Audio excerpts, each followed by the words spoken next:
औरत क्या है? वेद पुराणों में कहा है, जननी जन्मभूमिश्च स्वर्गादपि गरीयसी। कुरान करीम कहता है, ए ईमान वालों, ये बात तुम्हारे लिए कतन जायज नहीं कि तुम औरतों को मीरास में ले लो। औरत तुम्हारे लिए जीनत है और तुम उसके लिए जीनत हो। बाइबल में लिखा है, औरत की महानता आसमान की ऊंचाइयों से भी ऊंची है। भगवान बुद्ध ने कहा है, स्त्री भी धर्म और कर्म की उतनी ही बड़ी अधिकारिणी है जितना पुरुष। महाकवि कालिदास लिखते हैं, यत्र नार्यस्तु पूज्यन्ते रमन्ते तत्र देवता। जहां नारी की पूजा होती है, वहां देवता निवास करते हैं। सचमुच नारी महान है। नारी दया, ममता और वात्सल्य की मूर्ति है। लेकिन दूसरी तरफ उसी औरत को कहीं अपनी पवित्रता सिद्ध करने के लिए अंगारों पर चलना पड़ा है, तो कहीं उसकी इज्जत दांव पर लगाई गई है, कहीं जालिम रस्मों के हाथों सती बनकर वो जिंदा चिता पर जली है, तो कहीं बाल विधवा के रूप में वो जिंदगी भर सिसकती रही है। कहीं बाजारे हुस्न में सजी वो हर रात सुहागन और हर सू बेवा होकर अपने वजूद का तमाशा देख रही है। क्या महानता की मूरत औरत की दुर्दशा इसी तरह होती रहेगी? कब तक ये अपनी लाश को कफन पहनते अपनी जिंदा आंखों से देखती रहेगी?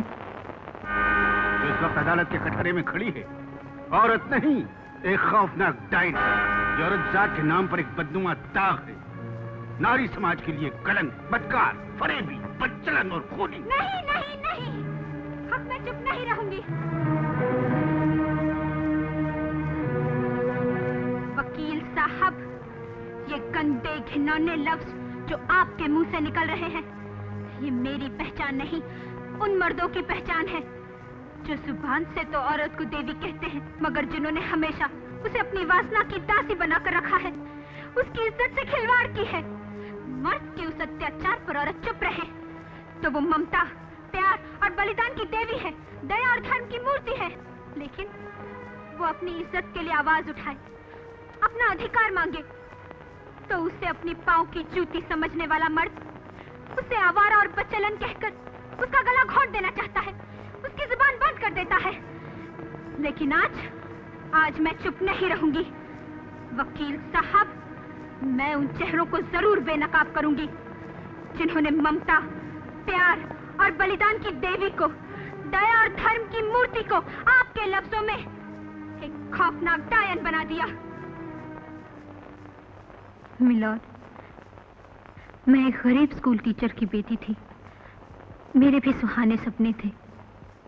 मैंने भी अरमानों के ख्वाब सजाए थे।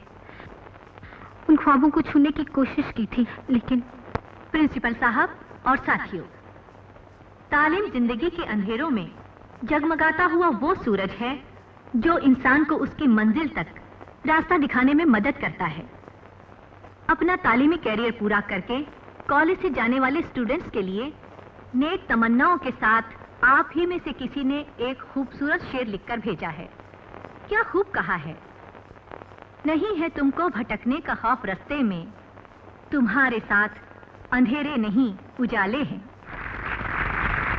ये शेर हमारे कॉलेज के होनहार और हम सब के महबूब शायर श्री विजय का था, जिनके गीतों की खुशबू से हमारा कॉलेज महका रहता है।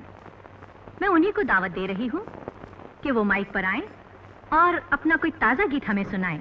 श्री विजय।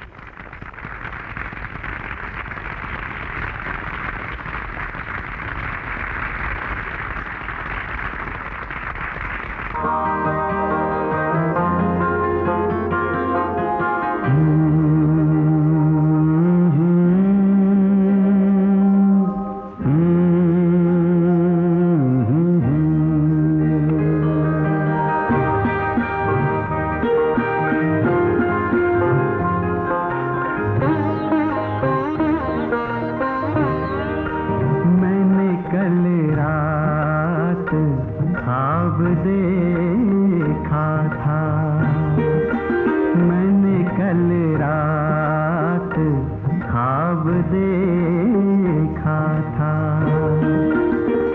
और वो ख्वाब याद है मुझको,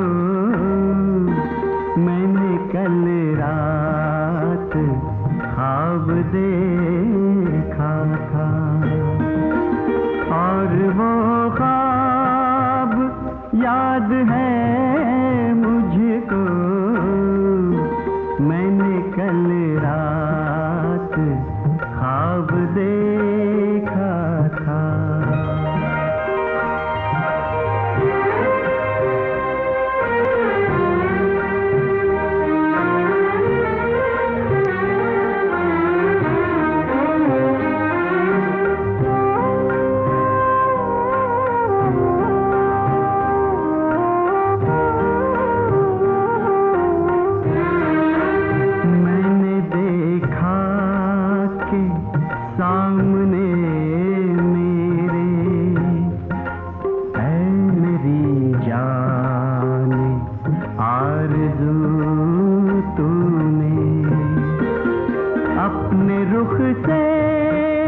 नकाब उठाई है, चांदनी रात गुनगुनाई है। मैंने कल रात ख्वाब देखा था।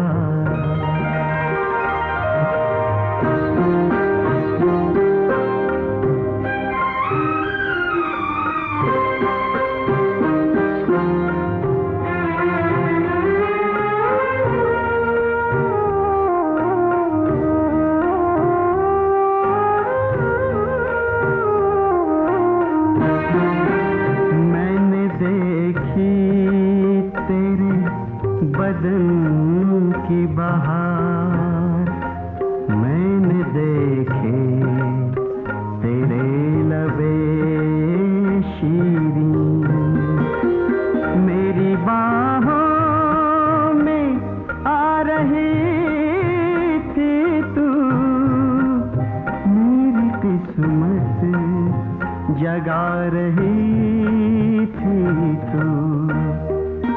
मैंने कल रात ख्वाब देखा था।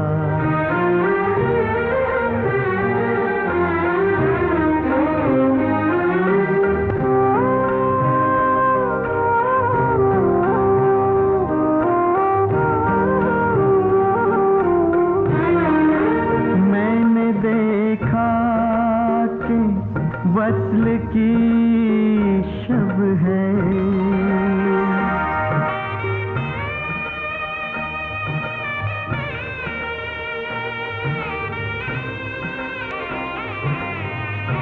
हो मैंने देखा कि वस्ल की शब है, पा लिया है तुझे सदा के लिए।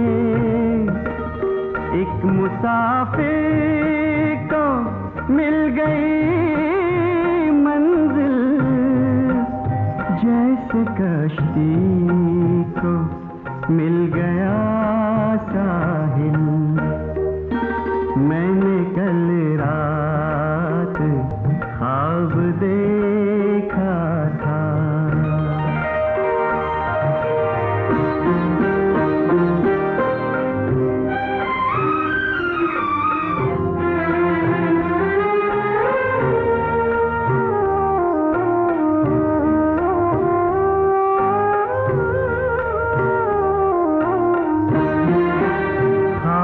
कहकर सुना रहा था जिसे, वो मेरे दिल की आरज़ूएं हैं। तुझको पाऊं तो खुद को पाऊंगा, अब यही गीत गुनगुना। मैंने कल रात ख्वाब देखा था, और वो ख्वाब याद है मुझको, मैंने कल रात ख्वाब देखा था।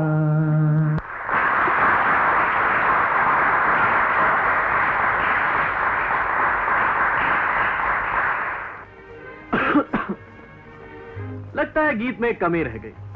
अगर तुम्हारे गुस्से की भी थोड़ी सी तारीफ हो जाती तो मजा आ जाता। ख्वाब का सहारा लेकर जो तुमने अपने दिल की बात कही थी सब लोग समझ गए। सारा कॉलेज घूर घूर कर देख रहा था मेरी तरफ। कितनी बदनामी की बात है। जो नहीं जानते थे उन्हें भी पता चल गया कि तुम्हारा हमारा। क्या हमारा तुम्हारा?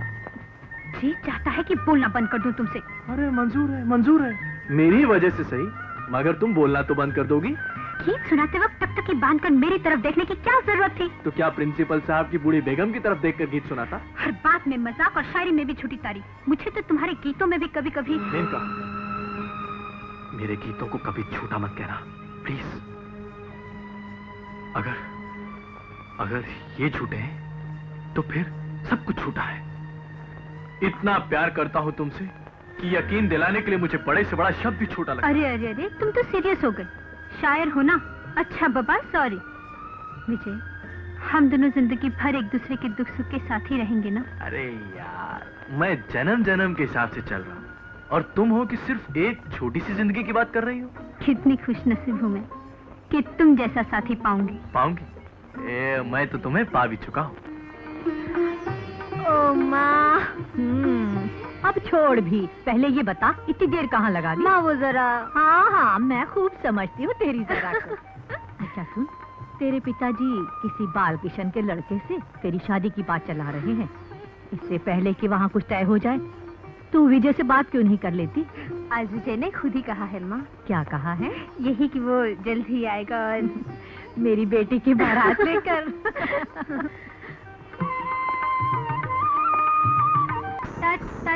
क्या कर रहे हैं निशी? इतनी देर से समझा रही हूँ, समझ में नहीं आता। चलो देखो अभी फिर से।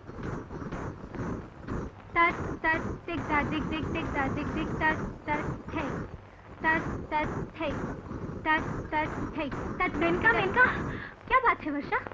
गजब हो गया मेनका, रेनू ने जहर खा लिया है। क्या कह रही है तू? और डॉक्टर का कहना है उसका बचना नामुमकिन है। तू ठहर, मैं अभी आई। अरे ये किसका बचना नामुमकिन है बेटी? रेनू का माँ, उसने जहर खा लिया है। हे राम, मगर ये सब कैसे हुआ? आजकल की लड़कियों की किस्मत में यही लिखा है माँ, मांग में सिंदूर सजे और जिंदा जला दी जाए या उन्हें जहर खाने पर मजबूर कर दिया जाए। लड़के वालों को दहेज में ढेर सारी चीजें ही नहीं बल्कि उन्हें लड़की की लाश भी चाहिए। किस सोच में खोई हो? रेनू के बारे में सोच रही थी। कल सारी रात उसका चेहरा आंखों के सामने रहा।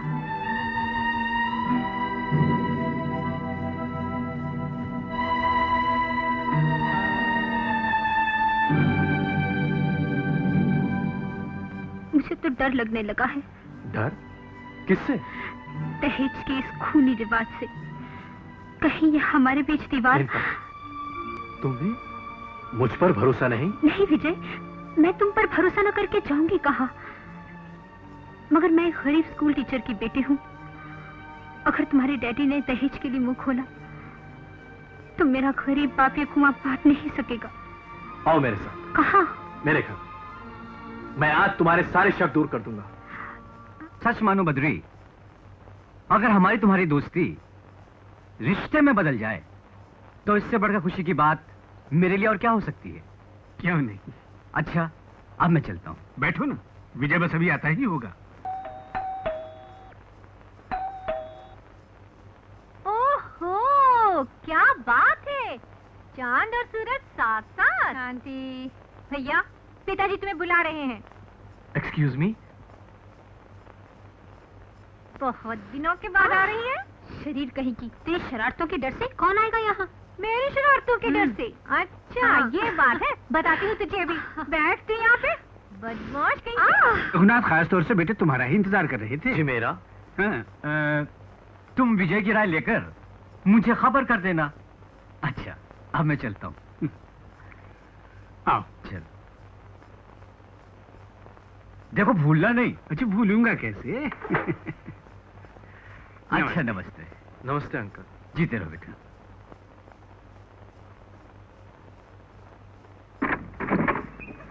आओ बेटे आओ।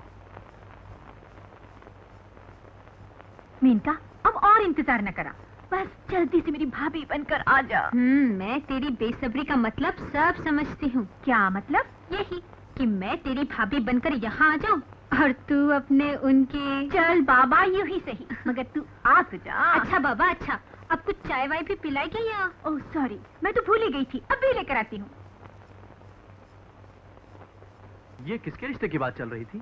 तुम तो जानते हो विजय कि मैंने शांति का रिश्ता किस तरह से तय कर ही दिया था, मगर अब इस दहेज की रकम का क्या होगा? घर के हालात जिस तरह बदले हैं बेटे, तुम तो जानते ही हो। बस यही बात मुझे बार बार परेशान कर रही है। बाबूजी, क्या रघुनाथ अंकल आपकी मदद नहीं कर सकते? और फिर जल्दी ही मैं भी अपनी प्रैक्टिस शुरू कर दूंगा। बेटे, वो मेरी मदद के इरादे से ही तो इधर आए थे। वो चाहते हैं कि उनकी लड़की का रिश्ता तुम्हारे साथ में तय हो जाए। वो दहेज में बहुत बड़ी रकम देने को तैयार है। बाबूजी, ये आप क्या कह रहे हैं? ये शादी नहीं सौदेबाजी होगी बाबूजी। मुझे गलत मत समझो बेटे, मेरी मजबूरी को देखो। शांति अगर मेरी बेटी है तो तुम्हारी बहन भी है। तुम जानते हो कि शांति को ये रिश्ता कितना पसंद है, और मेरे हाथों में तो कुछ भी नहीं है विजय। फैसला तुम्हारे हाथ में है।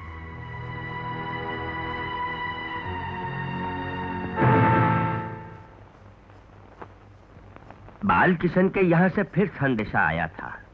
अगर हम लोगों ने देर कर दी तो ये रिश्ता भी हाथ से निकल जाएगा। मैं कहती हूँ एक बार मेनका से पूछ तो लो। नहीं माँ, बाबूजी जहाँ चाहे कर दे। मेनका। हाँ माँ। कितनी समझदार है मेरी बेटी। तो फिर ठीक है, मैं कल ही बाल किशन को संदेशा भिजवा देता हूँ। नमस्ते। जीती रहो बेटी। बैठो बेटी। इम्तिहान खत्म हो गए बेटी? जी हाँ। दीनदयाल जी, हमारी तरफ से रिश्ता पक्का। अब आप शादी की तारीख भी तय कर लें। हमारी बेटी कितनी भाग्यशाली है जो आप जैसे ऊंचे विचार वाले घराने में जा रही है। मेनका बेटी, मिठाई ले आ। अब मैं सोचता हूँ कि एमबीए का कोर्स करने के लिए गोपाल को किसी अच्छी जगह भेज दूं। ये तो बड़ी अच्छी बात। एमबीए कर लेने के बाद बहुत अच्छी नौकरी मिलती है, ऊंची तनख्वाह, कंपनी से रहने के लिए आलीशान मकान, नौकर चाकर, गाड़ी और अक्सर विदेशों के दौरे भी। वो तो सच है, मगर पढ़ाई में खर्चा भी कितना करना पड़ता है। और क्या? हाँ, उस पे तो खर्चा करना ही पड़ेगा। लीजिए बहन जी, मिठाई खाइए। आप भी खाइए ना। गोपाल बेटा, तू भी तो खा। लो जी, इस खुशी के मौके पर तो सभी को खाना चाहिए। दीनदयाल जी, जी, अब गोपाल को अपना ही बेटा समझिए। फिर आप तो खुद टीचर हैं। हम लोग चाहते हैं इसकी आगे की पढ़ाई पर थोड़ा आप भी ध्यान दें। जी, मैं? हाँ, आखिर क्या आप नहीं चाहेंगे कि आपका दामाद एक बड़ा ऑफिसर बने? क्यों नहीं, क्यों नहीं। देखिए बहन जी, हमसे जितना हो सका हमने अपने बेटे को पढ़ा लिखा दिया। अब बाकी की जिम्मेदारी आप पर। वैसे भी हम कोई दहेज तो ले नहीं रहे। जी हाँ, हमसे जो कुछ भी हो सकेगा हम पूरा करेंगे। बस, तो फिर बेटे के बोझ से मैं मुक्त और बेटी के बोझ से आप। विजय। जी बाबूजी। जल्दी चलो बेटे। क्या हो बाबूजी? शांति ने कुछ खा लिया है। शांति, शांति, शांति, शांति, आगे बोलो शांति, आगे बोलो शांति, आगे बोलो शांति। मैं हूँ। हाँ भैया, ये तुमने क्या किया? बोलो भैया, मैं तुम्हारे और मेनका के बीच में दीवार थी भैया। मैंने वो दीवार गिरा दी है भैया। तुम मेनका को ही मेरी भाभी बनाना भैया। और उसे सुखी रखना भैया। भैया। शांति, शांति, शांति।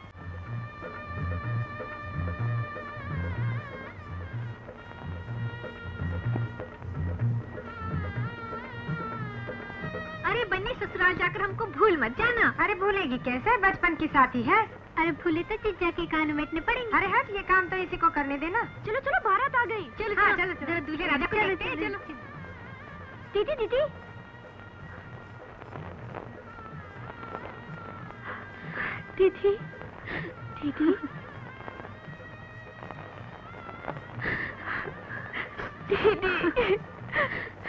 कितने हैं? 25,000। बस 25,000? गोपाल का एडमिशन स्कूल में नहीं होना, पूरे 1 लाख का खर्च है। मैंने सोचा था कि आधा खर्चा आप उठाएंगे। कितनी अच्छी अच्छी ऑफर्स मैंने छोड़कर आपके यहाँ रिश्ता किया, लेकिन मुझे तो लगता है ये शादी नहीं होगी। ये आप क्या कह रहे हैं बालकिशन जी?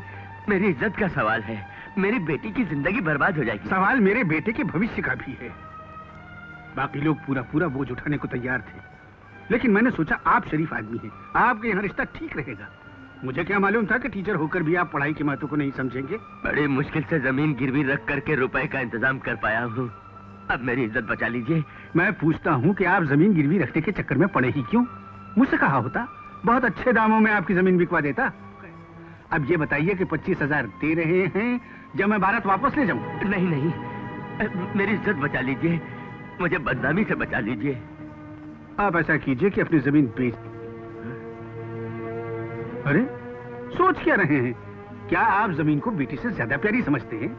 नहीं नहीं, लेकिन इस वक्त आप वादा कर लीजिए।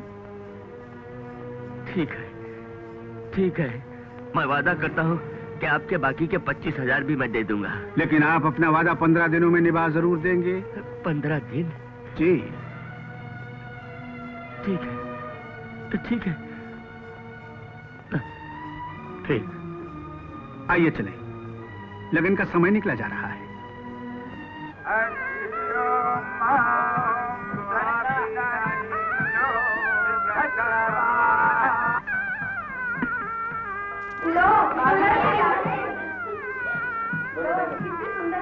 चाची, चांद जैसी बहू हाथ लगी है। क्यों नहीं? आंगन में जाने से पहले हमारी गोद भरनी होगी। जरूर भरूंगी बाबा, जरूर भरूंगी। पहले ये तो देखूं कि इस चांद के साथ चांदनी कितनी आई है। चाची नेक दो नेक, ऐसे भाभी को अंदर। अरे बाबा, तुम सबको नेक मिलेगा। चलो चलो, नेक मिलेगा। पहले बहू को तो अंदर ले चलो। हाँ।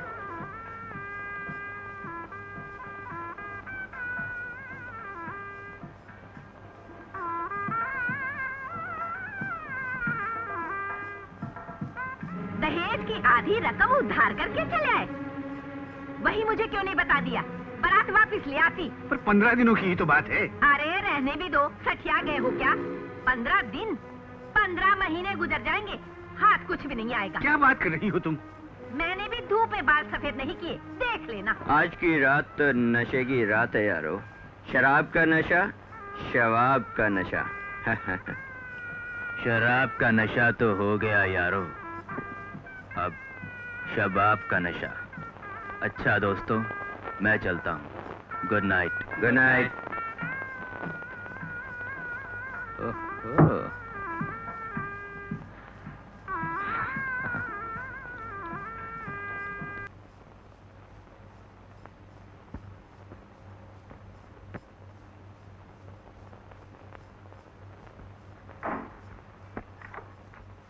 जमीन छुड़ाने के बजाय बेच दिया दीनू?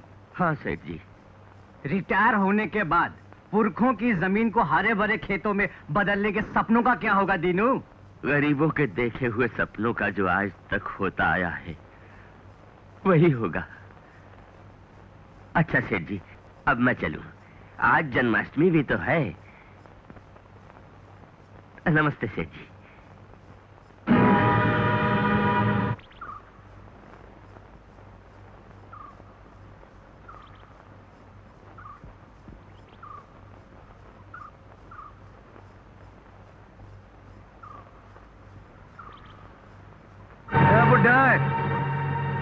क्या है?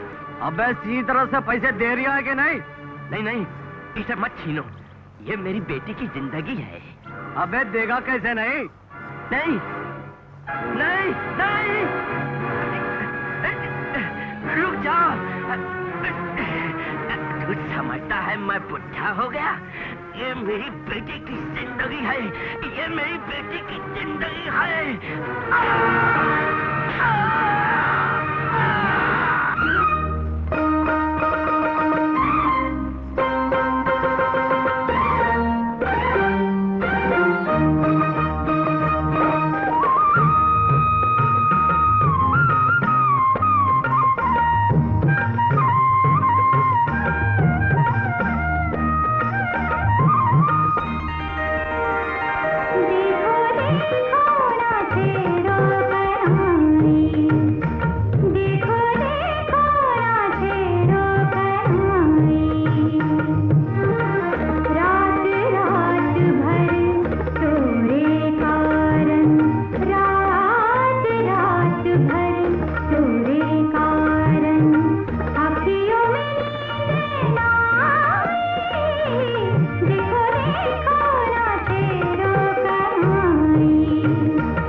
मेनका नहीं आई?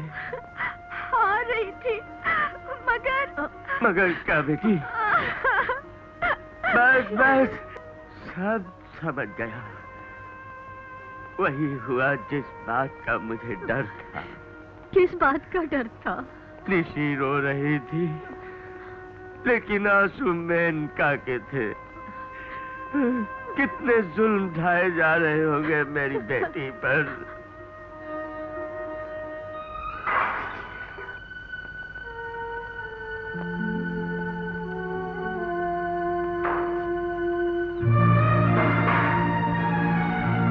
आज मैंने नौकरों की छुट्टी कर दी है। अरे ऐसे दीदे फाड़े मेरी तरफ क्या देख रही है?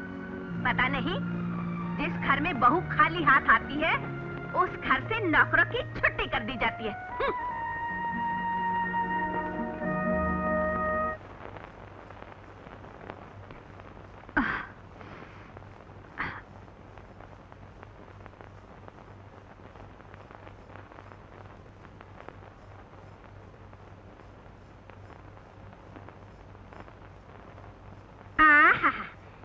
महारानी जी का बनाव सिंगार चल रहा है। अरे घर का सारा काम धंधा पड़ा है, काम कौन करेगा? कर तेरा बाप।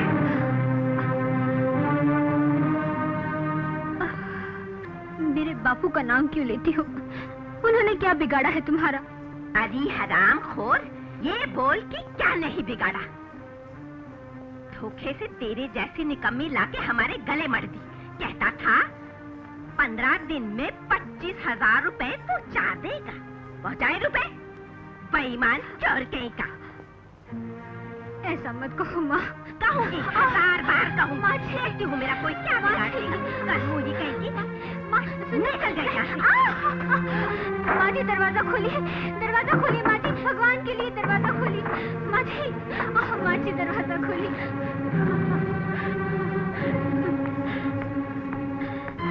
रात गए तू बाहर क्या कर रही है? लाज शर्म कुछ नहीं? माँ जी ने मुझे घर से निकाल दिया है। जरूर कोई हरकत की होगी तूने। खुद ही घर में महाभारत रचाया, घर से बाहर निकली, सारे मोहल्ले वालों को तमाशा दिखाया। अब खत्म से क्या लगाई बिछाई कर रही है? और क्यों रे, तू खड़ा खड़ा क्या रामायण सुन रहा है? चल अंदर। भगवान की मुझे भी ले लीजिए। सुनिए माँ जी, माँ जी। कमला चाची ने तो हद कर दी। भाभी को तो बुखार है। कमला चाची दरवाजा खोलो। ए कमला चाची, क्या बात है? क्यों शोर मचा रखा है? शर्म नहीं आती अपनी घर की लाश बाहर निकालते हुए? जो भी देखेगा थूकेगा तुम पे चाची। अरे मुझ पर थूकने वाले मर गए। थू।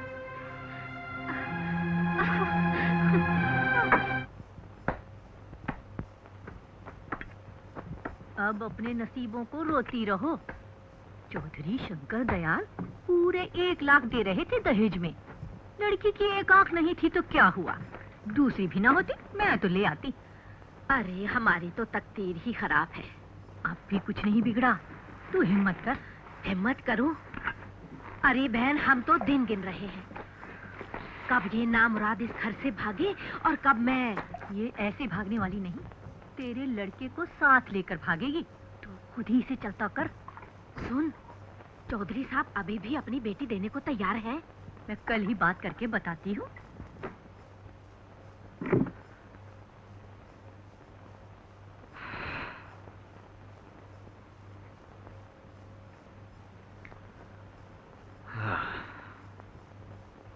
मुझे तुमसे कुछ पूछना है और कुछ कहना भी।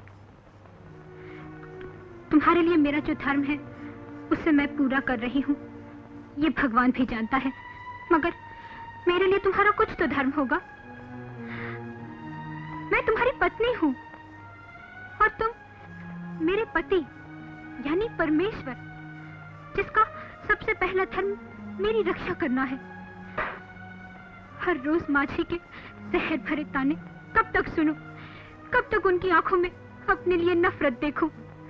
सुबह से शाम तक कपड़े धोना, बर्तन मांजना, डस्टिंग करना, पोछा लगाना, जूते खाना और रात आने पर अपने इस बेजान जिस्म को तुम्हारे हवाले करना।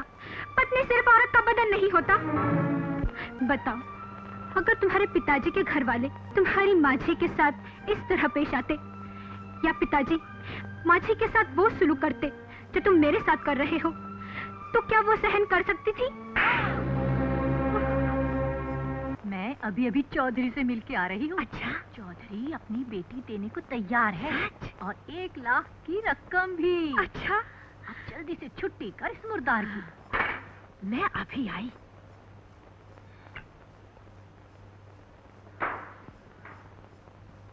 अरे बहू, जरा मौसी के लिए 1 कप चाय तो बना दे।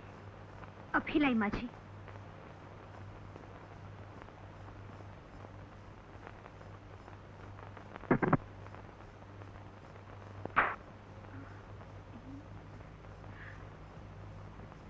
माँ जी, ये माँ जी,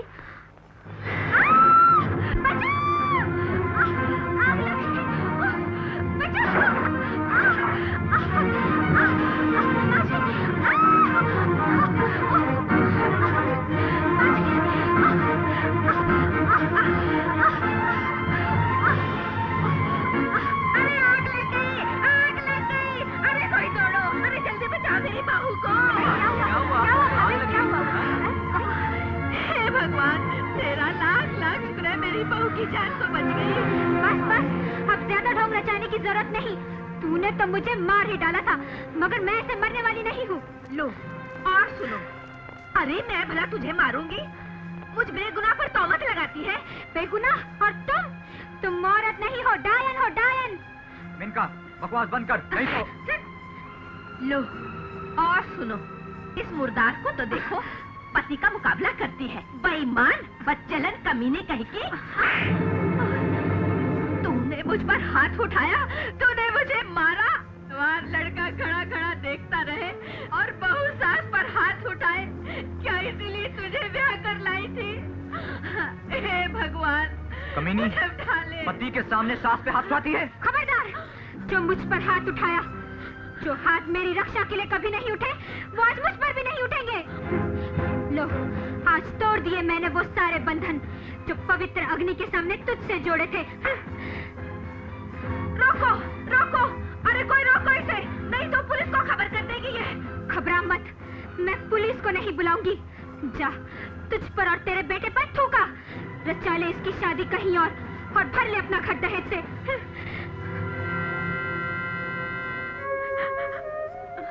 आज कोई बात नहीं करोगे अपनी रुक्मणी से? आंखें खोलो, आंखें खोलो। इन्हीं आंखों से मुझे दुनिया देखनी है। बापू, बापू, मैं आ गई बापू। अरे मैं कहाँ गई? आंखें खोलो बापू।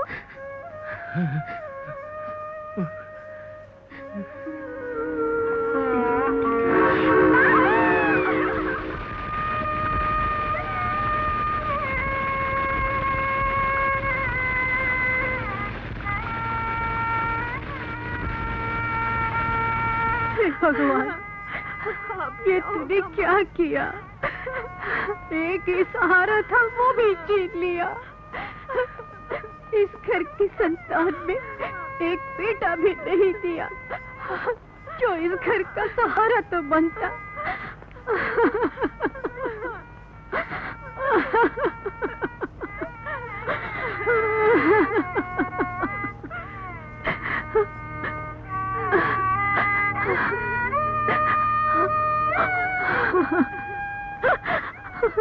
हिम्मत से काम लो माँ। हिम्मत तो तेरे बापू के साथ चली गई बेटी। अब मैं अकेली इस घर को कैसे संभालूंगी? मेरी तरफ देखो माँ, मैं संभालूंगी इस घर को।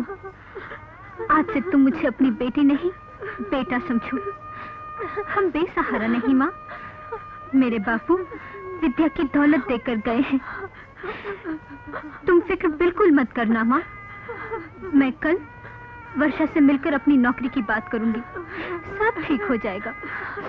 मेरी बेटी।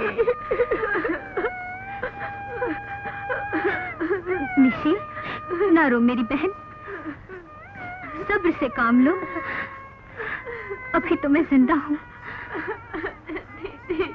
भगवान ने मेरी किस्मत में जो लिखा हो मुझे मंजूर है, मगर अब इस घर की तकदीर मैं खुद लिखूंगी।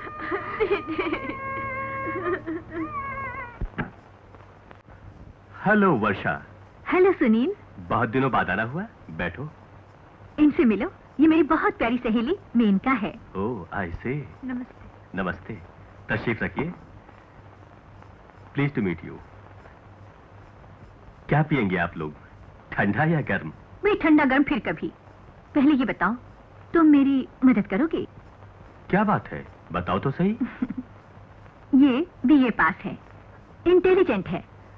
तुम अगर इसे अपनी फर्म में अपॉइंट कर लो तो really I will be thankful to you. अम्मा यार, इतनी सी बात के लिए इतना सस्पेंस क्रिएट कर दिया। No problem. मेरे सर्टिफिकेट्स और डिग्रीज? नहीं नहीं मेनका जी, इनकी हमें कोई जरूरत नहीं। यस, यकीन कीजिए आपका काम हो गया। आप कल से ऑफिस ज्वाइन कर सकती हैं। वर्षा का हुक्म हम तो टाल ही नहीं सके। कल से? जी बहुत बहुत धन्यवाद। थैंक यू सुनील, मगर जरा ध्यान रखना ये नई है। प्लीज, तुम जैसे एक्सपर्ट बिजनेसमैन के हाथ सौंपकर मैं निश्चिंत हो गई हूँ। डोंट वरी यार, शुरू में कौन नया नहीं होता है, पुराने तो बाद में होते हैं, है ना? क्यों? अच्छा तो हम चले? As you wish. Thank you. अच्छा ओके।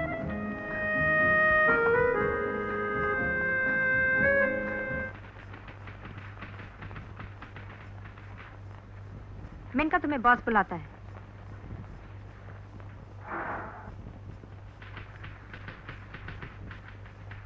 इसे टाइप कर दो।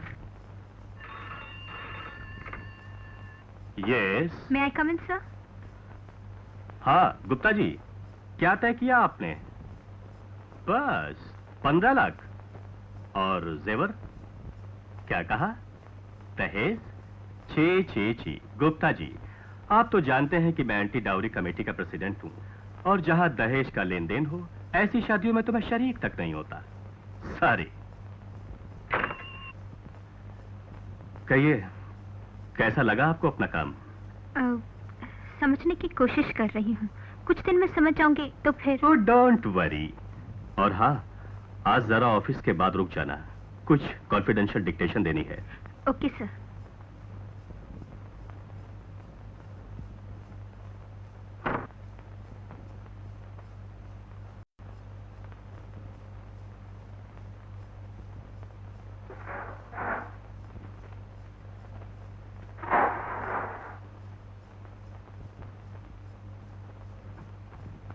May I come in, sir? आओ मेनका, आओ बैठो। अरे यहाँ नहीं, उस सोफे पर बैठो। मैं पर्सनल वर्क ऑफिस की चेयर पर नहीं करता हूं।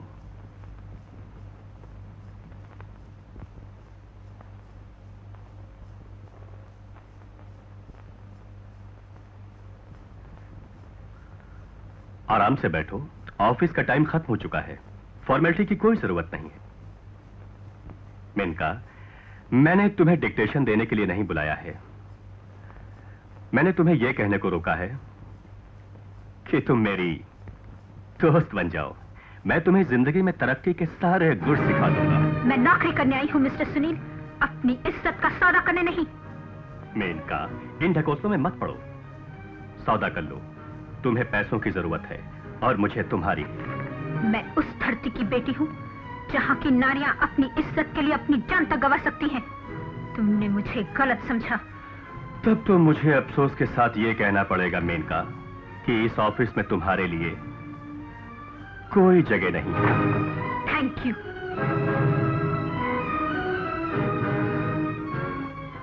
क्या किया उसने? अपनी दौलत से मेरी इज्जत का सौदा करना चाहता था। तू जानती है, मेरी शादी हो गई थी। हो गई थी नहीं वर्षा, हो गई है। थी और है का ही फर्क मैं तुझे बताना चाहती हूँ। मैं भी तुम्हारी तरह इन खोखले आदर्शों के सहारे जी रही थी। मेरी मांग में सिंदूर भरकर और गले में मंगलसूत्र डालकर मेरा पति मुझे अपने घर ले गया। दहेज की मांग भी पूरी कर दी गई थी और देखते ही देखते। बैठो।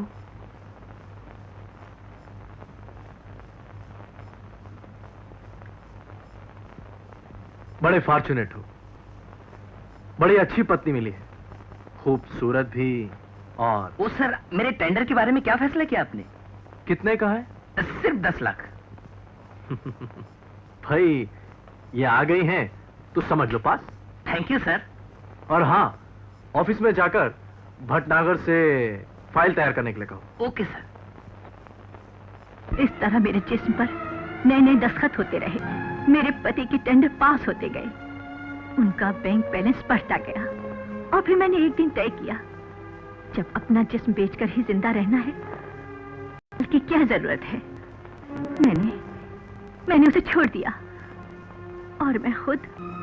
इस तरह हालात से हार मानकर अपने आदर्शों का यूं खून कर दिया तूने, वैश्या बन गई।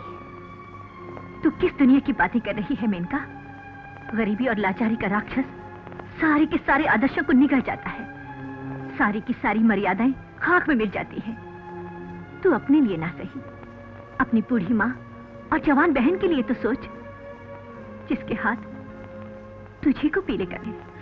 तो मैं भी वैश्या बन जाऊं? कुछ फर्क नहीं पड़ेगा। कौन जानेगा कि तू क्या कर रही है? क्या आज से पहले तुझे ये मालूम था कि मैं कॉल कर लूं? कोई जाने ना जाने, तेरी अपनी आत्मा तो जानती है कि तू पाप की जिंदगी गुजार रही है। इज्जत, आबरू, पाप, ये शब्द सिर्फ किताबों के लिए रह गए हैं। हमारी जिंदगी में इसकी कोई जगह नहीं। मुझे तो डर है कि जिंदगी की जरूरतें तुझे तो क्या, तेरी बहन को भी इसी मंडी में न ले आए। बेशर्म, तू औरत नहीं, एक कलंक है, एक काली है औरत के नाम पर।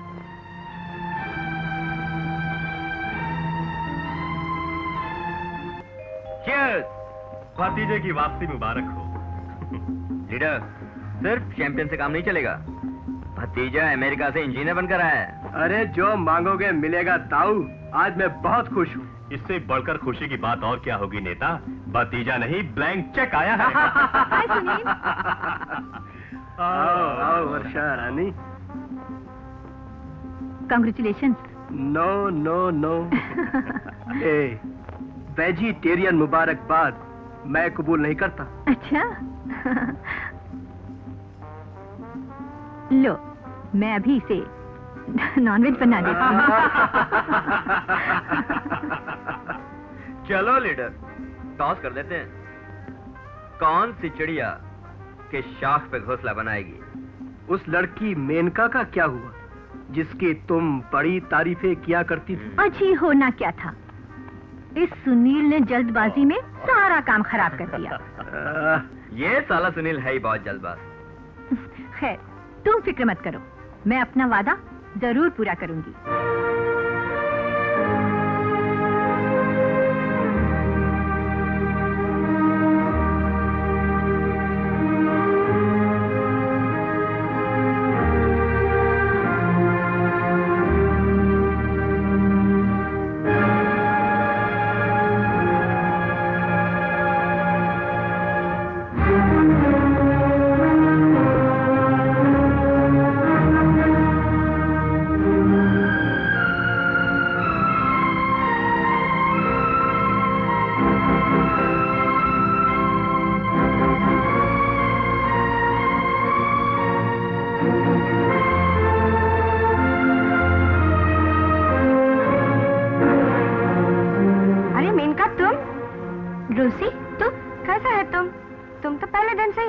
छोड़ दिया। हाँ, वो सुनील अच्छा आदमी नहीं था। अरे उसका बात मत बोलो, वो तुम्हारा फ्रेंड वर्षा भी ना बिल्कुल अच्छा लड़की नहीं था। बाद में पता चला। क्या करता है आजकल? नौकरी तलाश कर रही हूँ। ओह, मेरा एक फर्म में जान पहचान है, कहो तो बात चलाऊं? कहीं वहाँ का बॉस भी ऐसा ना हो। ओह नो मैन, वो तो बिल्कुल ऐसा आदमी नहीं है। लड़की को छूना तो क्या, वो तो उसकी तरफ देखता तक नहीं है। सर, मैं आपको इसके ही बारे में बोला था। नमस्ते। I see. बैठिए। मैं इनका पेपर्स दिखाओ। Sir. Sure. Good. Very good. मुझे रोजी ने आपके बारे में सब कुछ बता दिया है। The main thing is this. मैं अपनी फर्म में ऐसी लड़कियों को रखना पसंद करता हूँ जो कैरेक्टर की स्ट्रांग हो, तुम्हारी तरह thank you sir. The main thing is this, इससे ऑफिस का प्रेस्टीज भी बढ़ता है और काम में भी कोई डिस्टर्बेंस नहीं होता। वरना आजकल की लड़कियों को देखिए तो फ्लर्टिंग और रोमांस में ही ज्यादा से ज्यादा वक्त गंवा देती हैं। काम क्या करेंगी? खाद। आप ठीक बोला sir. I know it. Yes sir. हाँ मिस जूली, आप हमारी नई सेक्रेटरी अपॉइंट हुई हैं। आप इनका अपॉइंटमेंट लेटर टाइप कर दीजिए and the main thing is this, salary 1000। Okay? Okay sir. आप इनके साथ जाइए। Thank you sir. You are welcome.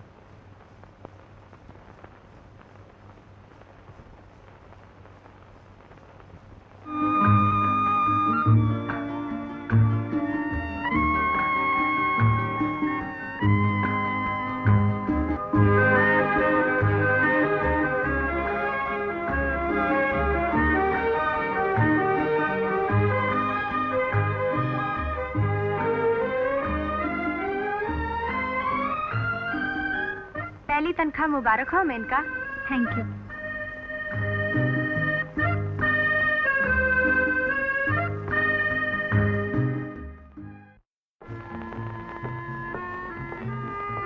ओह दीदी आ गई। हाँ आज ये इतना ढेर सारा क्या ले आई? ये तुम्हारे हाथ को क्या हुआ निशी? बस यूं ही चोट लग गई। क्या है इसमें? तेरे और माँ के लिए कपड़े लाई हूँ। दीदी ये लो तुम्हारे लिए साड़ी लाई हूँ। मेरे लिए? अरे इसकी क्या जरूरत थी, अभी तो काम थे। ओ माँ, the main thing is this, आज मुझे प्रमोशन मिला है। अच्छा तब तो मैं जरूर पहनूंगी ये साड़ी, तुम्हारी तरक्की की खुशी में जरूर पहनूंगी। आपने मुझे बुलाया सर? हाँ सुनो मेनका, आज मेरा कोई खास अपॉइंटमेंट तो नहीं है ना?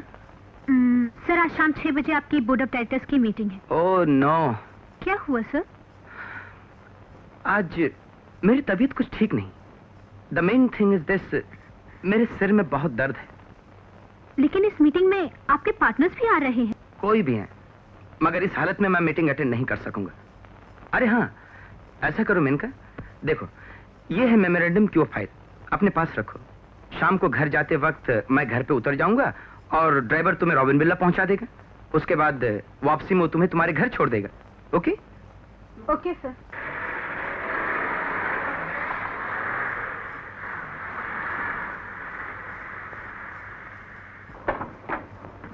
ड्राइवर जी? मेम साहब को रॉबिन विला पहुंचा देना। अच्छा साहब। Okay Menka? Okay sir. Bye.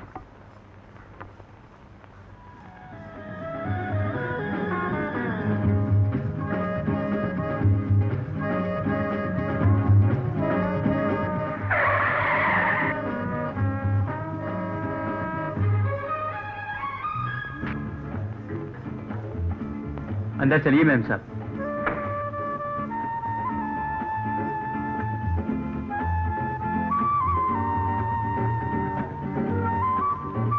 इस तरफ।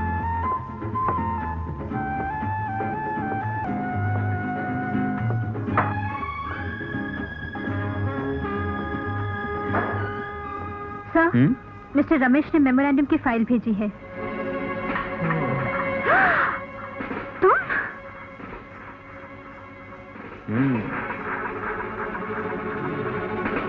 बड़ा इंतजार कराया मेनका, तुम्हें ताज्जुब हो रहा है ना? लेकिन हमें नहीं। तुम्हारी एक दिन की तनख्वाह मेरे ऑफिस पर कर्ज है और मेरी एक रात तुम पर। आज हिसाब चुकता हो जाएगा। डरने की क्या बात है बुलबुल? अरे हमारी नजर की दाद दो कि हमने तुम्हें पसंद किया।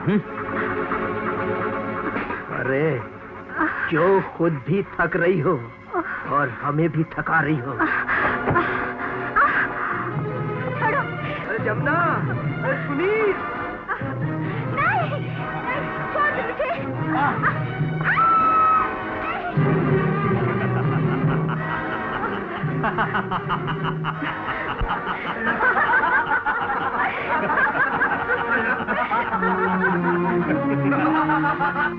वर्षा, क्या यह मेरी दोस्ती का अंजाम है?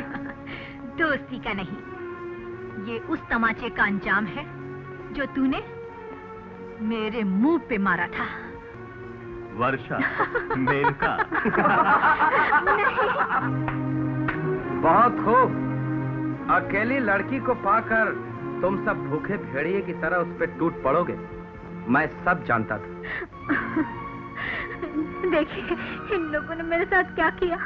भगवान के लिए मुझे इन गुंडों से बचा लीजिए please please. The main thing is this, तुम बहुत खूबसूरत इसीलिए हमने ये चाल चली।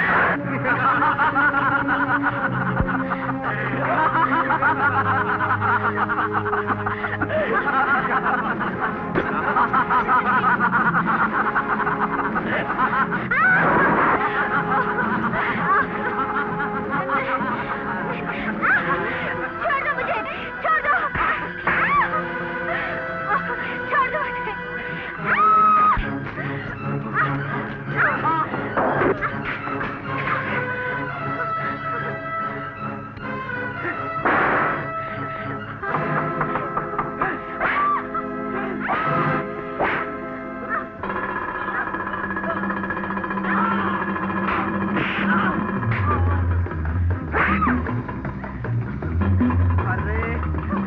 मान जा छोरी। अरे जमा, रमेश ने बचाव में मार दिया।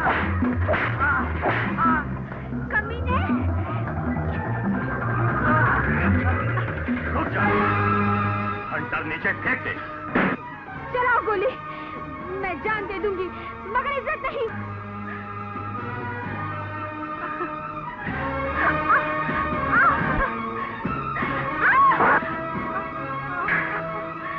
Well done, Sunil.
ड्राइवर, गाड़ी रोको।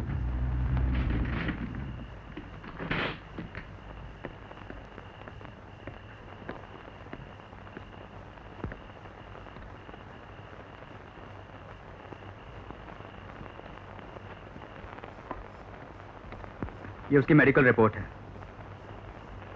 क्या हुआ है उसके साथ? It's a case of rape, gang rape inspector. Gang rape? हाँ इंस्पेक्टर। सुनो, मैं इंस्पेक्टर आर.के. सूरी हूं। पेट्रोलिंग से लौटते वक्त मैंने तुम्हें सड़क पर बेहोश पाया और उठाकर यहां ले आया। अभी अभी मेडिकल रिपोर्ट मिली है। तुम्हें कुछ वाकयात याद हैं? मुझे तुम्हारा बयान चाहिए। मैं कोई बयान देना नहीं चाहती इंस्पेक्टर। कानूनी कार्रवाई के लिए तुम्हारा बयान जरूरी है। तुम पर जुल्म हुआ है, तुम्हें इंसाफ जरूर मिलेगा। आज तक आपका कानून किसी रेप की हुई लड़की के साथ ना इंसाफ कर सका है, ना इंसाफ दिला सका है। आपके कानून को इंसाफ दिलाने के लिए सबूत चाहिए। मेरा बयान तो ले लेंगे, लेकिन सबूत कहाँ से लाएंगे इंस्पेक्टर? ये मेडिकल रिपोर्ट इस बात का सबूत है। और गवाह इंस्पेक्टर? कानून की नजर में इस बयान को साबित करने के लिए गवाह की जरूरत होगी। वो गवाह, चश्मदीद गवाह, कहाँ से लाऊंगी? इसका मतलब है तुम कोई बयान नहीं दोगी?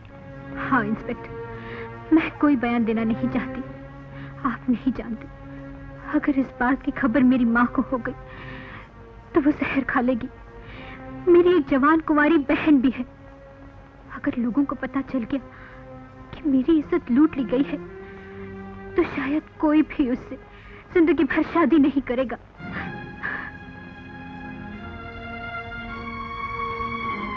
जाने से पहले अपना नाम और पता तो बता दो। नहीं इंस्पेक्टर साहब, इस गुमनाम लड़की की कहानी को गुमनाम ही रहने दीजिए।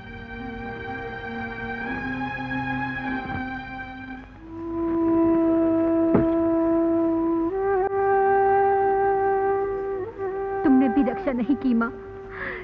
कितनी आस्था और विश्वास से तुम्हें पूछती रही हूँ। तुम्हारे होते हुए ये सब कैसे हो गया? बोल, बता, कैसी माँ है तू?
को वेश्या बना देगी।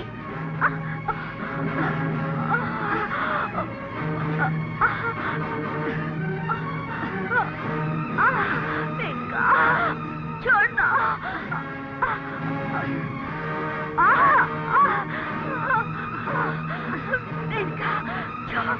नहीं मिनका, मिनका।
हाय मेनका।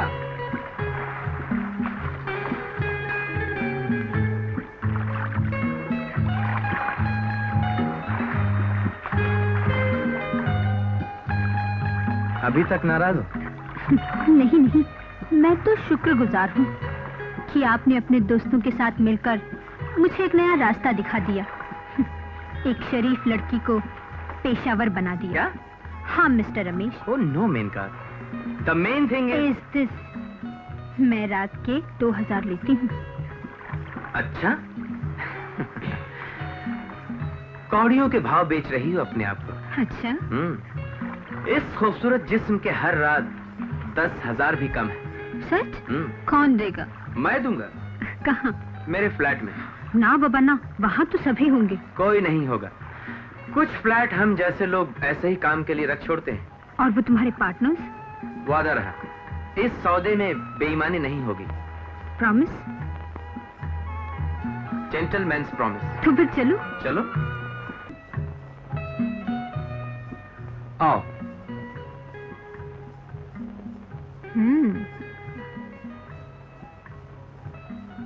यह है मेरा एक छोटा सा फ्लैट। बहुत खूबसूरत है आपका फ्लैट। नहीं, कोई खास तो नहीं। हाँ, the main thing is this, तुम्हारे आने से हो। अरे अरे, जरा दम तो ले लीजिए। अब तो मैं आप ही की हो चुकी हूँ और आपकी आखिरी सांस तक आपके साथ रहूंगी। Really? मगर मिस्टर रमेश, आप एक बिजनेसमैन हैं। हर बिजनेस का एक उसूल होता है। हमारे बिजनेस में तमाम पैसे पेश की अदा होते हैं। Oh, why not? Sure.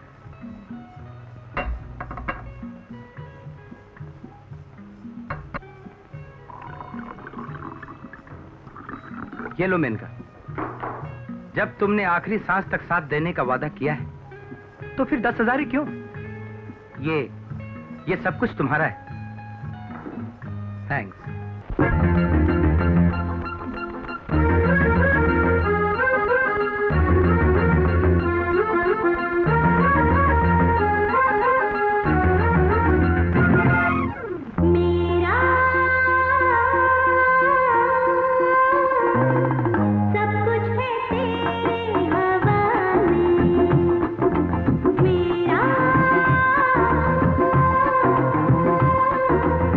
सब कुछ है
कमीने उठ। औरत को खिलौना समझने वाले जलील भेड़िए, औरत का ये रूप भी मरने से पहले देख ले। नहीं मेनका, नहीं नहीं।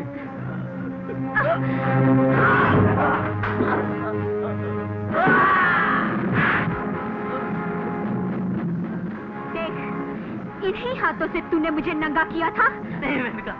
मेरी तरह न जाने कितनी बदनसीब लड़कियों को तुमने कुत्तों की तरह नोचा खसोटा होगा। मेनका, उनकी अस्मत को बर्बाद किया होगा। तुम जैसे लोग देश के माथे के कलंक हैं।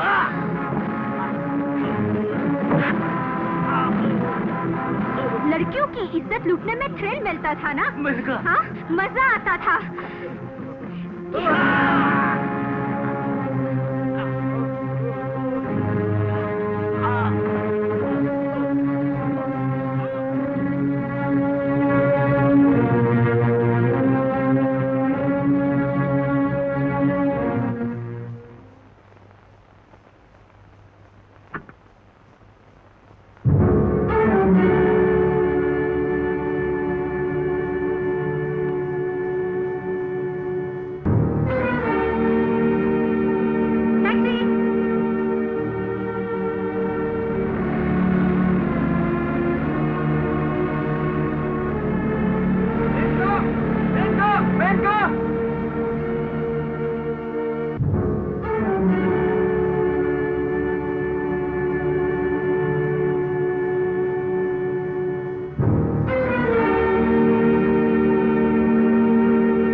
मिस्टर विजय, आप मकतूल रमेश के फ्लैट पर किस लिए गए थे?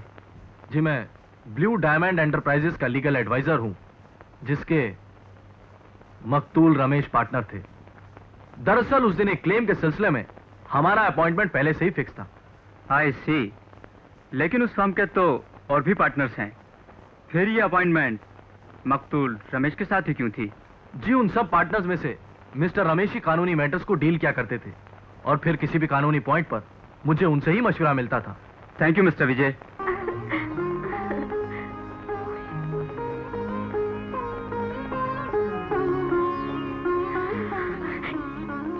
ये अपना फ्लैट है दीदी? हाँ निशी, ये अपना फ्लैट है। जब पूरा फ्लैट देखो।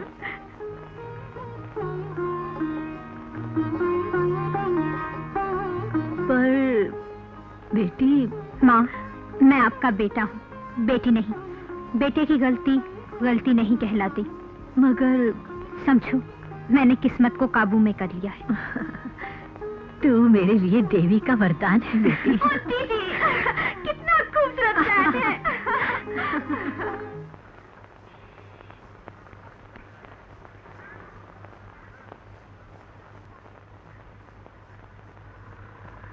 Thank you. I am sorry.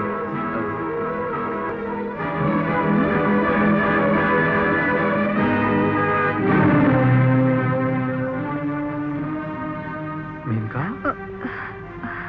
परसों के बाद मिली हो, क्या हम एक कप चाय साथ नहीं पी सकते?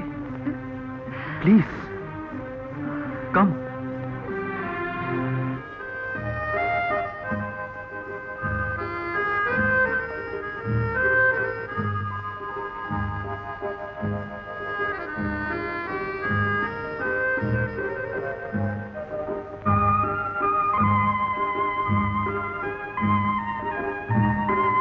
क्या अजीब इत्तेफाक है, आज हम फिर एक दूसरे के सामने हैं। कुछ दिन हुए तुम्हें एक बिल्डिंग से निकलते देखा था।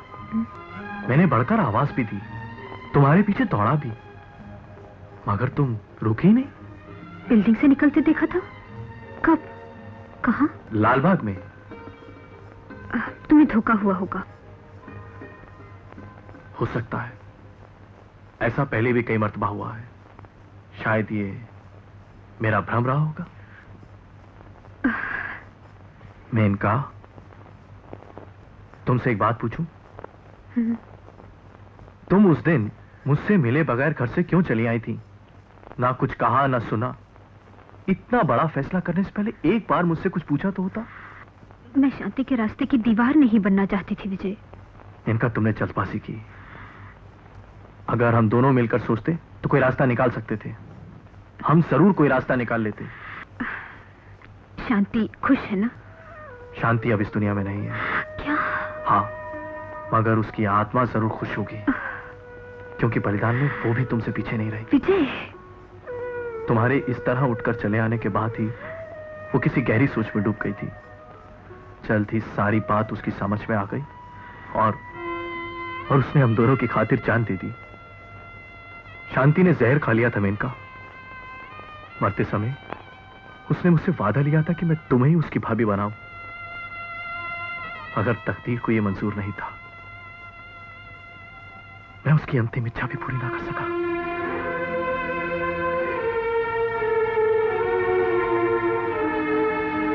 मेनका, एक बात बताओ, तुम और शांति तो अपने अपने आदर्शों की बुलंदियों पर पहुंच गई, लेकिन मुझे क्यों गहरी खाई में धकेल दिया? अरे, मैं भी कितना अजीब हूं। अपना ही दुखड़ा ले बैठा। तुमसे पूछना ही भूल गया कि तुम कैसी हो। मेनका, तुम खुश हो ना? मैं चलती हूँ, मुझे देर हो रही है। मेनका,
वो लड़का कौन था जो तुम्हारे साथ गार्डन में था?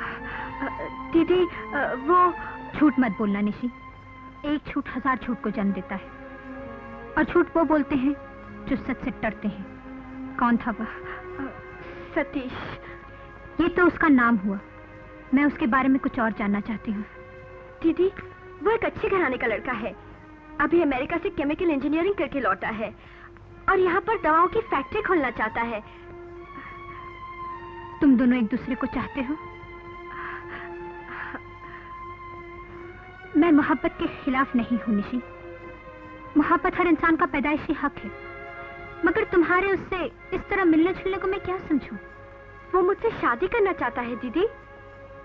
तुम अपनी घर की हो जाओ, सुखी जीवन गुजारो। इससे ज्यादा खुशी की बात और क्या होगी मेरे लिए? तुम कल ही उसे मेरे पास ले आओ। दीदी तुमने और निशी ने तो मिलकर फैसला कर लिया, मगर तुम्हारे चाचा चाची? मैं उनसे जल्दी बात करने वाला हूँ। अगर वो इस रिश्ते के लिए राजी ना हुए तो? कुछ ज्यादा फर्क नहीं पड़ेगा माँ जी। नई तालीम ने मुझ में इतना आत्मविश्वास पैदा कर दिया है कि मैं अपनी जिंदगी के बारे में खुद फैसला कर सकता हूँ। मैं एक पति और सास ससुर का बहुत भयानक रूप देख चुकी हूँ सतीश। खैर ये तो बताओ, क्या तुम्हारी कोई बहन भी है? बदकिस्मती है मेरी। मैं स्वर्गीय माता पिता का इकलौता बेटा हूँ। बुरा मत मानना बेटा, एक बात पूछूं?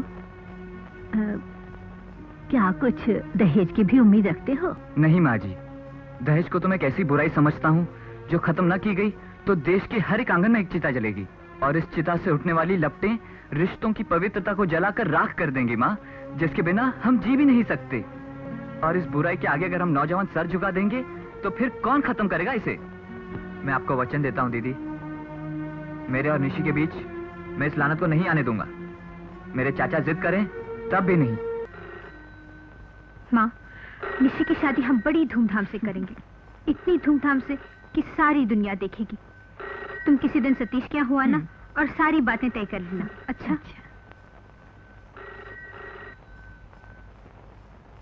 Hello, Menka speaking. Yes Menka, मुबारक हो, यू आर अपॉइंटेड और आज तुम्हारा पहला शो है। Best of luck. Thank you.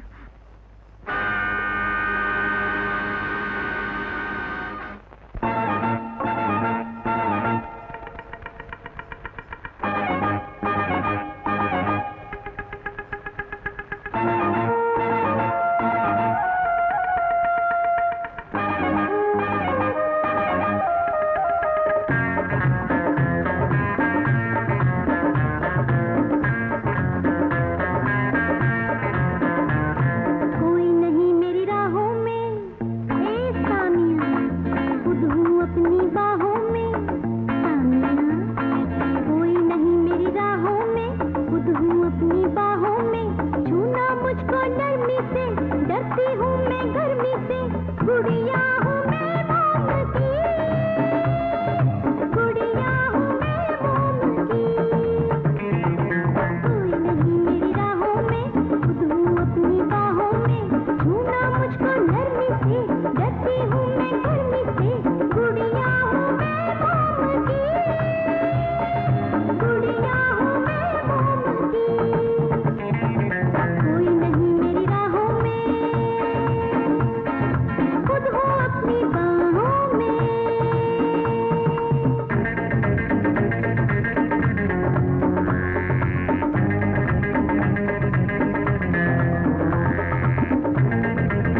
मेरे आदमियों को न जाने अक्ल कब आएगी।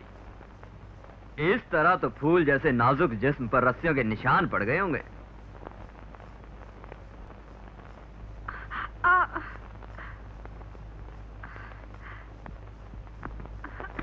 सॉरी डार्लिंग, वैसे मैं अपने शौक के हाथों मजबूर हूँ, लेकिन मैं तुम्हें इसकी कीमत दूंगा जरूर। नहीं से, मैं तुम्हारे शौक के हाथों नहीं बिकूंगी, मुझे जाने दो। सुना है तेरी माँ अंधी है, ऑपरेशन के लिए पैसों की जरूरत होगी, अपने आप को कैश कर ले। नहीं, मैं अपनी इज्जत को चकनाचूर करके अपनी माँ की आंखों का ऑपरेशन कभी नहीं कराऊंगी। पागल मत बन लड़की, आप मेरी बाहों में आ।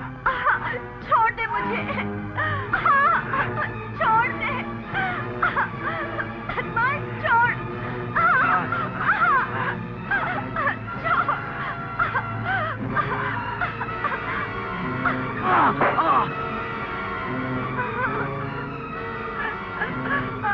तू इस तरह नहीं मानेगी।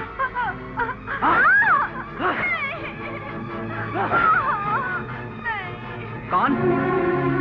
मेनका तुम तो होटल में नाच रही थी। वो ढोंग भी मैंने तेरे लिए ही रचाया था, मगर मुझे क्या पता था आज भी तूने एक मजबूर लड़की को कमरे में बांध कर रखा है। मगर आज मैं ऐसा नहीं होने दूंगी। मैं तुझे तेरे दोस्त रमेश के पास पहुंचाने आई हूँ।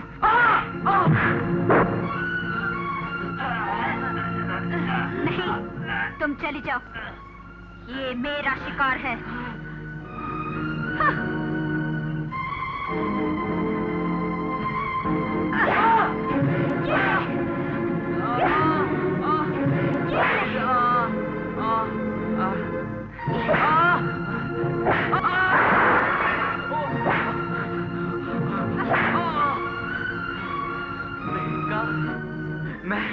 मैं तुझे माला माल कर दूंगा मेनका। दौलत का नशा अब भी तेरे सर पर सवार है। हाँ, तूने तो न जाने कितनी लड़कियों को तबाह किया होगा, लेकिन आज मैं तेरी नापाक जिंदगी खत्म।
बदला तो है जीने का चलन आपके खातिर, बदला तो है जीने का चलन आपके खातिर, बदला तो है जीने का चलन आपके खातिर, हाजिर है ये चांदी का बदन आपकी खातिर, बदला तो है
क्या बात है, जवाब तो पहले भी नहीं था तुम्हारा, मगर इस रूप में तो तुम्हें देखकर मैं चौंक ही पड़ा था। चौंक पड़े थे सरकार, और वो भी अपने ही दिए हुए रूप से? कुछ कुछ समझ तो रहा हूं। ये पैरों में बंधे हुए घुंघरू, होठों पे अजीब सी मुस्कुराहट, गजल में सर से कफन बांध कर आने का इरादा। खैर, ये तो बताओ इतने दिन रही कहाँ?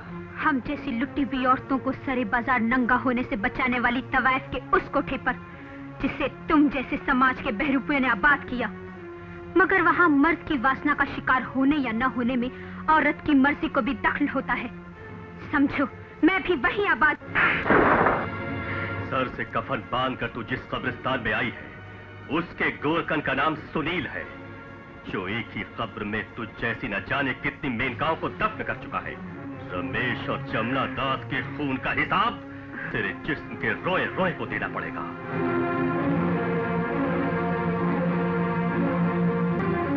मौत के जिस खिलौने पर तू मेरा नाम लिखकर लाई थी, अब मैंने उस पर तेरा नाम लिख दिया है। मैंने मौत के इस खिलौने पर तेरा नाम नहीं, तेरी तकदीर लिखी है, जो कभी नहीं बदलती कमीने।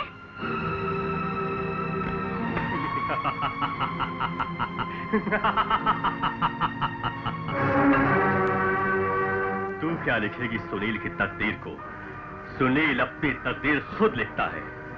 जिंदगी को मौत के मुंह में खींच लाई है बेवकूफ।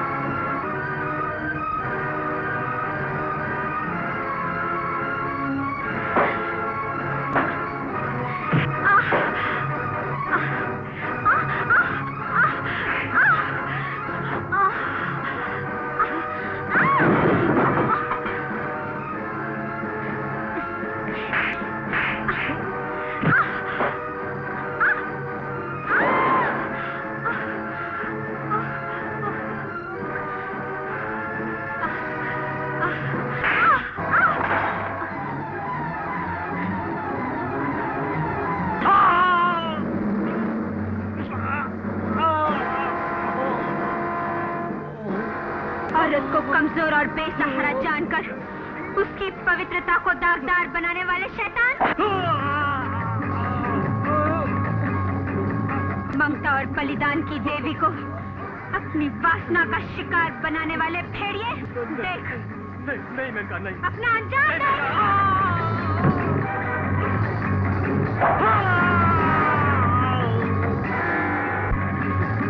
भारत की नारी मिट्टी का कोई बेजान पुतला नहीं।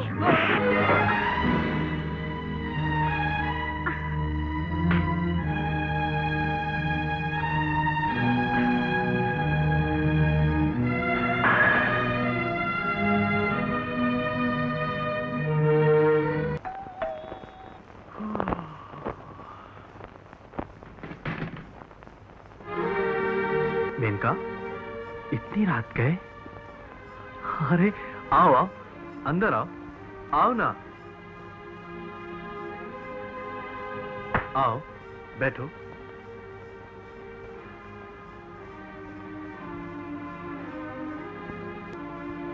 आज मैं तुमसे कुछ मांगने आई हूँ। मेरे पास जो कुछ भी है तुम्हारा ही तो है। यही विश्वास मुझे तुम्हारे पास ले आया है। कहो ना, बात क्या है? अपने आप से बिछड़े हुए तो मुझे एक युग बीत गया। लगता है कि अब मेरी जिंदगी भी किसी न किसी मोड़ पर मेरा साथ छोड़ देगी। इनका प्लीज साफ साफ कहो ना। बहुत बार सोचा कि तुम्हें वो सब कुछ बता दूं जो तुम जानना चाहते हो, पर मैं तुम्हें दुखी करना नहीं चाहती थी।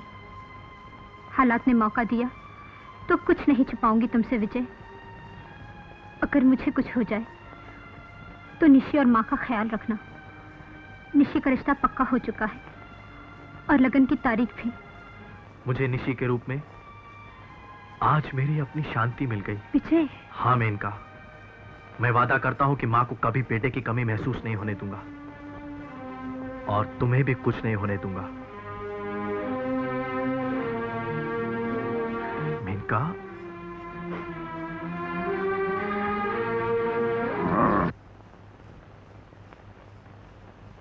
हेलो विद्याचरण जी। आइए आइए इंस्पेक्टर साहब, तशरीफ रखिए। थैंक यू विद्याचरण जी। शायद आप मेरे तीसरे पार्टनर मिस्टर सुनील के कत्ल की खबर लाए। जी नहीं, जाहिर है उसकी खबर तो आपको मिल ही चुकी होगी। जी हाँ, खबर तो मिल चुकी है।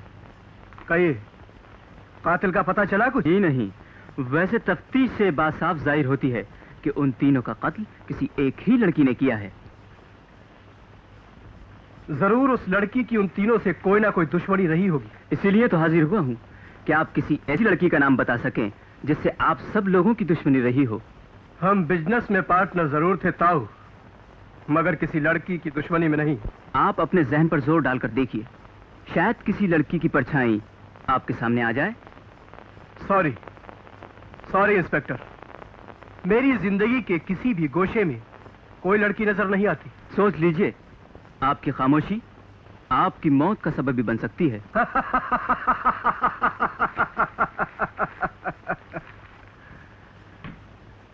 मैंने अपने और मौत के बीच एक बहुत बड़ी खाई खोद रखी है इंस्पेक्टर, जिसे वो कातिल लड़की तो क्या कोई भी नहीं फलांग सकता। इसी भ्रम में आपके 3 साथियों की जान चली गई और हम नहीं चाहते कि आप भी अपनी जान से हाथ धो बैठें। हम तो आपकी हिफाजत करना चाहते हैं। अपने हिफाजत के लिए पुलिस की मदद वो लिया करते हैं इंस्पेक्टर जो खुद अपनी हिफाजत नहीं कर सकते। एक बार मैं आपसे फिर कहता हूं कि माय गॉड, आपने तो बड़े खतरनाक कुत्ते पाल रखे हैं। अगर इनके कोई हत्थे चढ़ जाए, ये तो उसके चिथड़े उड़ा देंगे। जी हाँ। बेटी, बारात आ गई है, निशी को लेकर जल्दी आ। अभी लाई माँ। चलो भाई, बारात आ गई है, चलो भाई, चलो।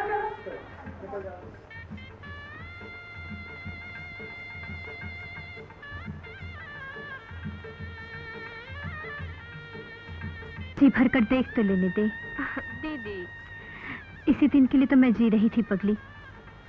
अब मुझे कोई चिंता नहीं। सतीश अच्छा लड़का है। ताज्जुब है, आप उस लड़की को नहीं पहचानती? नहीं इंस्पेक्टर, मैं सच कह रही हूँ। अच्छा, उस लड़की को देखेंगी तो पहचान लेंगी? जी हाँ, पहचान लूंगी। चलिए मेरे साथ। चलिए। आइए।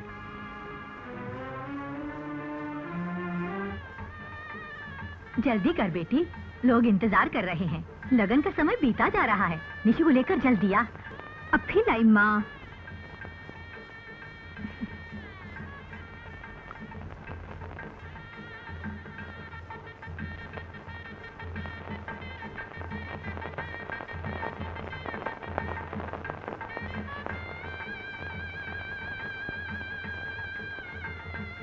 सतीश,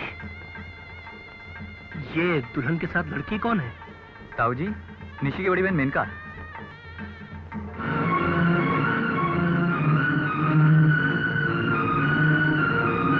नहीं, ये शादी नहीं हो सकती। ये शादी हरगिज़ नहीं हो सकती।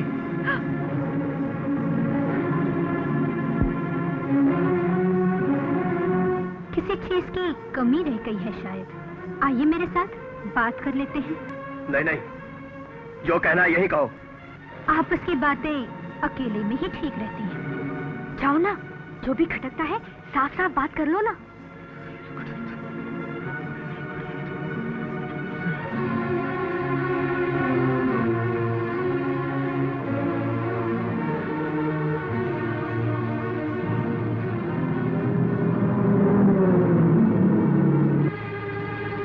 आइए।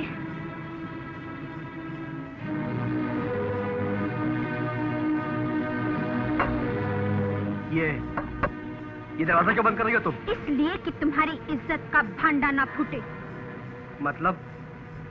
ठीक लगन के वक्त शादी से इनकार करके तुम एक और बार मेरा अपमान करना चाहते हो, मगर इस बार मैं ऐसा होने नहीं दूंगी। जबरदस्ती है जी? जबरदस्ती है कोई? सुनो, मैं एक बेआबरू औरत की बहन से अपने भतीजे का रिश्ता नहीं कर सकता। बेआबरू? मुझे बेआबरू किया किसने? तुमने। मेरी इज्जत लूटी किसने? तुमने। और आज तुम मेरी बहन को स्वीकार करने से इनकार करते हो।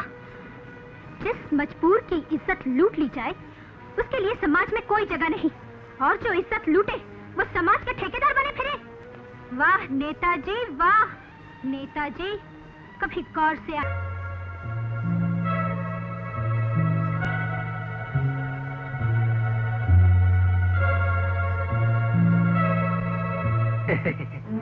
पंडित जी, शुभ काम आरंभ कीजिए।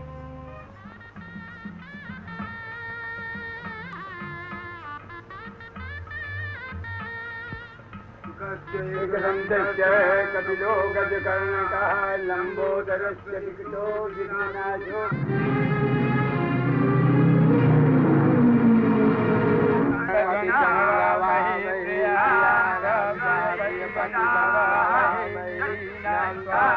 और सब ठीक है विद्याचरण जी? हाँ, सब ठीक ही है। सामने जो औरतें बैठी हैं उनमें देखकर पहचानिए वो लड़की कौन है। ये है वो लड़की। वो लड़की? आइए मेरे साथ। यही है वो डायन जो तेरे तीनों साथियों को खा गई और अब तेरा नंबर है।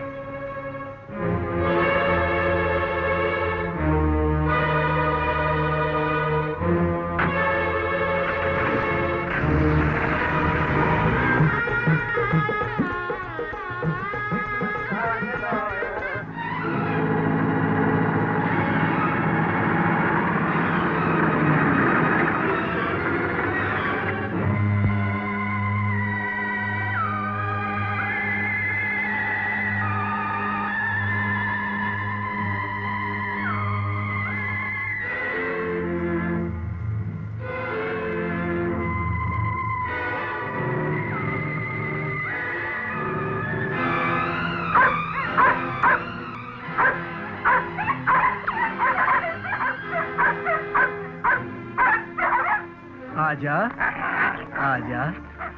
रुक क्यों गई? मुझे मारने आई है ना? मैं जानता हूं मेरे तीनों साथियों का फोन तूने ही किया है, लेकिन मुझे मारना इतना आसान नहीं है। मुझे मारने के लिए लोहे के चने चबाने पड़ेंगे तुझे। कुत्तों का सहारा तो कुत्ते ही लिया करते हैं कुत्ते। आज दुनिया की कोई भी ताकत तुझे नहीं बचा सकती। टाइगर गो!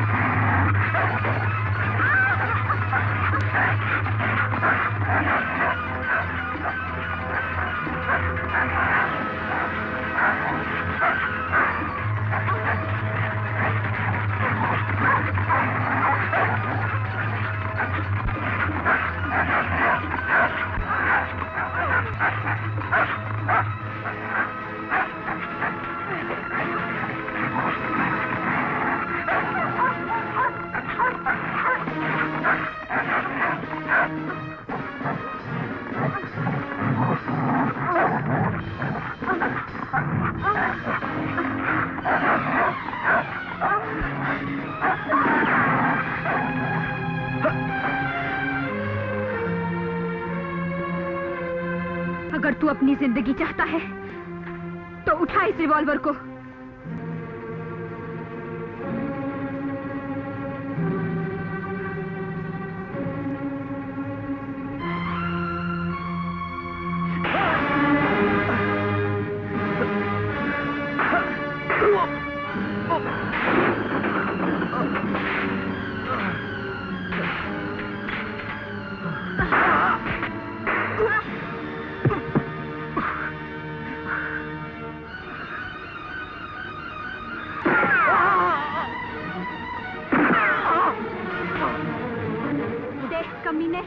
तू कितना लाचार मजबूर है, कितना बुज़दिल है, इसलिए कि तू पापी है और पाप इंसान को कायर बना देता है।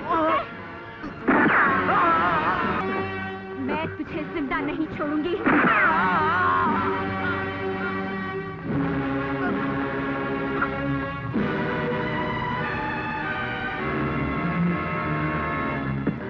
इस तरह मेरे सीने में जो लावा उबल रहा था, जो आग दहक रही थी, मैंने उस आग को उनके खून से बुझा डाला और अपने आप को कानून के हवाले कर दिया। अगर मैं उन चारों को खत्म न करती मिलॉर्ड, तो शायद जिंदगी भर सूली पर लटकती रहती। किसी का जब कत्ल हो जाता है मिलॉर्ड, तो वो उसी पल मर जाता है, मगर जिस लड़की की इज्जत लूट ली जाती है, वो पल पल मरती रहती है, क्योंकि आज का ये समाज किसी रेप की हुई लड़की के साथ हमदर्दी नहीं करता, बल्कि कदम कदम पर उसकी राहों में कांटे बिछा देता है, उसे जीने नहीं देता। ऐसे समाज में जीने से बेहतर है मिलॉर्ड, मुझे सूली पे लटका दिया जाए। नहीं मिलॉर्ड, नहीं। अगर मेनका को सजा दी गई तो कानून पर से लोगों का विश्वास उठ जाएगा। जरा सोचिए मिलॉर्ड, मेनका की जिंदगी के पिछले पन्ने पलट कर देखिए कि वो किन किन कांटों भरी राहों से गुजरकर आज अदालत के इस कटहरे तक पहुंची है। इसके जीवन की सारी खुशियां, सारा सुख, यहां तक कि इसका प्यार भी समाज का घिनौना रिवाज दहेज निकल गया। और जब दहेज के जलते हुए शोलों से ये बचकर निकली, तो समाज के दूसरे घिनौने बलात्कारियों ने इसकी इज्जत लूटकर इसके सीने में लावा भर दिया। और वो दहकता हुआ लावा इंतकाम की आग बनकर उन चारों की मौत का सबब बना। मिलॉर्ड, मैं अदालत से जानना चाहूंगा कि उन चारों का कत्ल क्या कोई जुर्म था, क्या कोई गुनाह था? नहीं मिलॉर्ड, जरा सोचिए मिलॉर्ड, मां काली ने क्या किया था? मां दुर्गा और भवानी के इस धरती पर आने का मकसद क्या था? वे भी तो पापियों और राक्षसों का नाश करने इस धरती पर आई थी। और आज लोग उनकी पूजा करते हैं, उनकी आरती उतारते हैं। तो फिर मेनका को सजा क्यों? मेनका ने भी तो पापियों को मारा है।